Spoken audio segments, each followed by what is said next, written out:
భీష్ముడు చేసిన ప్రతిజ్ఞలు చూసి దేవతలు పూలవాన కురిపిస్తారు. దాని తర్వాత దాసరాజు కూడా చాలా సంతోషపడతాడు. సత్యవతిని తీసుకువెళ్ళు అంటారు. అప్పుడు భీష్ముడు సత్యవతిని తన రథాన్ని ఎక్కించుకొని తన నాన్న అయిన శంతను మహారాజు రాజ్యానికి తీసుకువెళ్తారు.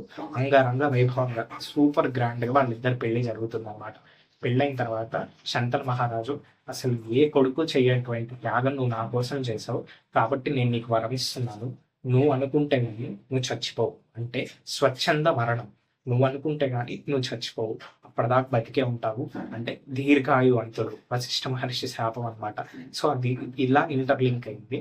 సో అంతటి భీష్ముడు అలా ప్రతిజ్ఞలు చేయకపోతే మహాభారత కురుక్షేత్ర యుద్ధమే ఉండదు, ధర్మ సంస్థాపన ఉండదు. కాబట్టి ఇంత నాటకం ఆ జగన్నాథుడు, ఆ శ్రీకృష్ణుడు ఆడించాడు అనమాట. ఇది భీష్మ ప్రతిజ్ఞలు. దానికి వాళ్ళ నాన్న ఇలాంటి వరం ఇచ్చాడు అనమాట.